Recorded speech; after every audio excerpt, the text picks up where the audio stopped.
The audacity of this woman. There's a part 2 to this interview. Let's check it out. P-A-S-C-A-L. What's up, y'all? It's your boy Pascal back at it again with another pop-up video. Be sure to follow me on TikTok and on Twitter and Instagram, The Pascal Show. One word, hit that like button down below, and let's not forget to crush that subscribe button if this is your first time checking out this channel right here. Also, please check out my Patreon. Hit that join button, become a member on this channel, or you can even support by checking out pascalmerch.com. We got 20% off of everything in store up until Halloween. So go and check out pascalmerch.com.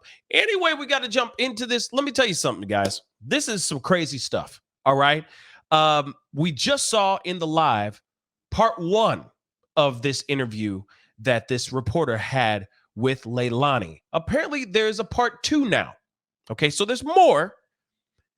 And the stuff that she's saying in this video is absolutely mind-blowing. So please be sure to check out the first interview that's on my live that I just did literally not even 20 minutes ago. Be sure to check that out. We're going to be taking a look at this part 2. Man, and when I say the audacity, the audacity of this woman. Let's go. Every day angry, hoping that you're going to get a phone call, and that phone call just doesn't come. So there is a little bit of a small snippet here that we didn't hear in the very beginning of my previous video, but I wanted to show you guys the previous live I did. We didn't get to hear this, so I wanted to hear this piece one more time because I thought it was very interesting. Because to me, it sounds like she's trying to claim that she's innocent now, which is very interesting. But take a look. You wake up every day angry, hoping that you're going to get a phone call, and that phone call just doesn't come. It has been almost 3. Now, that's very interesting to me, guys. Okay. This woman it almost seems like she is coming off like she is the woman that lost her child. Does that make sense? It's, oh, my child is missing. Where's my child? Please come home kind of thing. Instead of, okay, I'm the person who was the last person to see this kid alive. Whether it was by her own hand or it was an accident, it doesn't matter. She allegedly dumped this baby in a dumpster. Let's not forget that. It's like she's forgetting that very, very big piece of information. And that's wild to me, y'all. But there's more. Let's take a look. This is crazy. I talked with Leilani about what's happened since her son's disappearance, what she remembers from the day he was reported missing, and what things have been like since. She told me she's had a lot of sleepless nights and hopelessness. Billy and Leilani also told me that they learned what's happening with Quinton's case mostly by watching the news, and not knowing where he is has been unbearable. We're in limbo. We're in limbo just like everybody else is. We're sitting here every day waiting for answers. Being in this house is hard. My mother and I can't even stay inside throughout the day. We always are outside because there's just so many memories that we don't know if we're going to have again. The FBI and the Chatham County Police Department have been searching a local landfill for Quinton since October 21st and have not announced finding anything. Meanwhile, over the weekend, 4 people were arrested outside of the Simon home, 3 for blocking the driveway, and 1 for banging on doors and windows. Leilani tells me that incidents like these have made her and her family fear for their safety in the middle of an already terrible situation. I'm working on stories with more from our conversation coming up on the news at 5 and 6. You know, what I find extremely interesting is that she is literally playing the damsel in distress now. Now she's trying to make it seem like she didn't have any part of Quinton Simon's passing, which is very, very strange to me. It's like she's taking no responsibility over this at all. But I want to play a little bit of this so you guys in the nosebleed seats can hear this one more again, because like I said, this is absolutely mind-blowing to me. Take a listen. We're in limbo. We're in limbo just like everybody else is. Right. We're sitting here every day waiting for answers. Being in this house is hard. My mother and I can't even stay inside throughout the day. Let me just say this really quick. Interesting how she said that, don't you think? She says, oh, we're in limbo. We're waiting for information, blah, blah, blah. Listen, you allegedly put the baby in a dumpster. That's all I got to say. Why are you in limbo wondering what happened? What you did is what you did. Okay? Period. So it doesn't even matter. Why are you waiting to hear anything? Okay, and I get being remorseful of doing something and all that stuff, but at the same time, she's not sounding like she's being remorseful. Then on top of that, she even said, "Oh, this is the reason why we can't even the reason why we're going out is because we can't even stay indoors. We're going out because when we stay indoors, everything reminds us of him." Interesting. So you go out and grieve by doing shots of tequila and God knows what, getting hangovers and all that, getting wasted, living the life like it's golden with your biker buddies. Somebody riddle me this. Somebody make it make sense. Doesn't that sound like her trying to justify why they've been going out or why they went out and kicked it, which is a very bad look to begin with, which we talked about in the last live. Extremely bad look. And now you're telling me, oh, this is the reason why we're doing that because we can't stay indoors because everything reminds us of Quinton. Well, what's interesting is you wouldn't be in this predicament if you didn't do what you did. Or, instead of you guys going out and kicking it and taking shots of tequila, you could be with FBI working alongside with law enforcement, trying to give them the information that they need so that they could bring this young boy home. Like, it's unbelievable to me that this woman is trying to spin it. It is a PR stunt. It's almost like she's trying to spin it so that she's trying so hard to get the general public to swing back into her favor, but no one is. No one except Billy Joe. And then let's talk about that. And I know I've said it before, but I'll say it again. Why, Billy Joe, are you standing there with her? Why? Why are you endorsing this?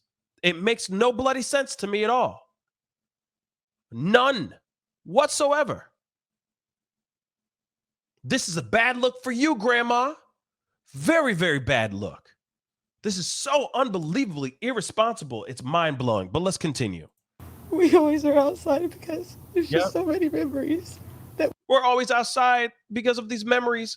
And I get it. But at the same time, you shouldn't be out drinking. All that angry mob is just going to be following you, making your life a living hell. They're going to make every waking moment difficult and every sleeping moment even more difficult. That's why they're all out there 24/7, y'all. Let's keep it real. We don't know if we're going to have a kid.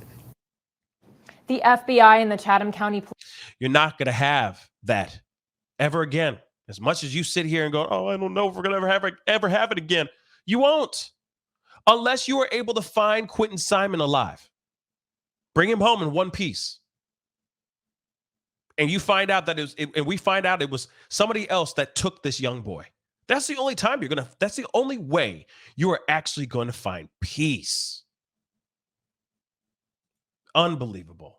But I do have another clip that I saw that I wanted to show you guys that was a part of the interviews as well. That is still just a mind-blowing piece of information. I'm here. I've been here every day since this. I am not running and I'm not hiding. And if something does come up that I am at fault, I will take myself to that police station. Interesting. So you hear that too.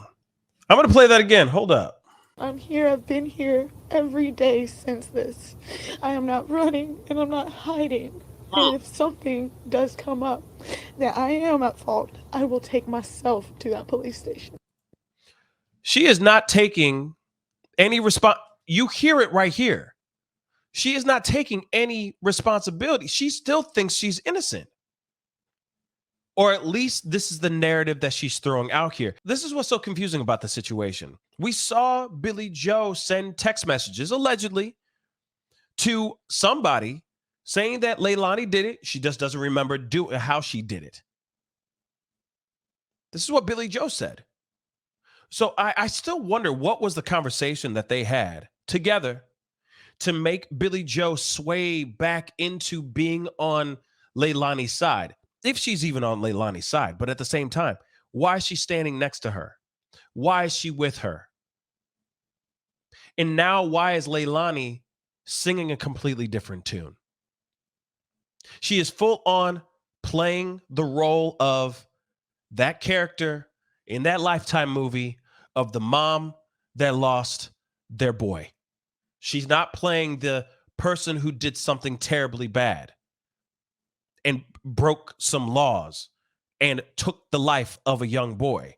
She's not even playing that anymore. That energy's gone. That part of her's gone. Now she's just trying to make everybody like her again by playing the damsel in distress. I mean, she literally is playing the, where's my baby? Oh my God, clutch my pearls, baby, just come home. When in actuality, she's the one who allegedly took this boy's life and knows exactly what she did with the baby's body. But instead of her using this time in front of these cameras to give us more information, instead of her doing that, she goes ahead and tries to cover her tracks. Notice, she covered her tracks in the very beginning. Covered her tracks on, the reason why they went out kicking it and drinking, doing a whole bunch of shots of tequila, instead of keeping your ass at home and not doing anything and keeping a low profile and keeping your mouth shut. Then she decides to go in front of these cameras for these interviews, and maybe she's thinking in hopes that it will cool the fires that are outside of her home right now, which are the protesters. Oh, if I put out this dialogue, if I put out this narrative, everyone will believe me and maybe they'll back off. Well, I'm telling you, no one's believing your lies. We already talked about this before. Her own baby daddy, Bubba, Quinton's daddy, even said she lies. She's a pathological liar. She is heavily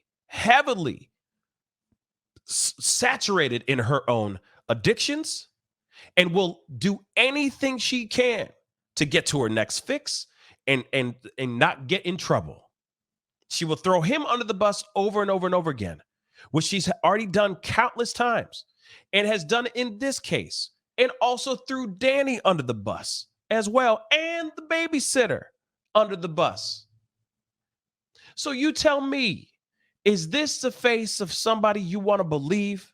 Is this the face of somebody you really think, oh, yeah, absolutely 110% believe her. She did nothing wrong. Where's Quinton? Justice for Quinton.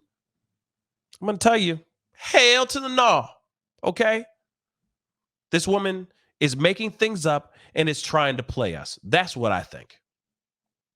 These crocodile tears that are streaming down her cheek right now as we speak are all fake, planned, and I don't believe them. But what say you guys? What are your thoughts on this? Comment down below. Let me know what your thoughts are, because I got to be real. This situation, she should be outside with law enforcement, doing everything she can, being over there at the department or something like that, the whatever, putting every last breathing piece of energy that she has in her body. She should be expending that solely on bringing this young boy home. I get it. She can't do much in that landfill, but she can give them the necessary information so that they can bring justice for this young boy and maybe bring this young boy home. Because if he's not in the landfill, maybe they can go and do that, find him and bring him home safely. Again, comment down below, hit that like button. Don't forget to crush that subscribe button. Be great to have you a part of the Pascal Show family. Your boy's working hard out here in these streets. So hit that subscribe button. All right. Anyway, it's time to get going. This is just unbelievable to me, y'all. Just unbelievable. Be good to yourselves. Be good to one another. And I'll see you guys in the next video. This is the Pascal Show. Bye. Pascal, you are now rocking with that dude Pascal. We be going wild.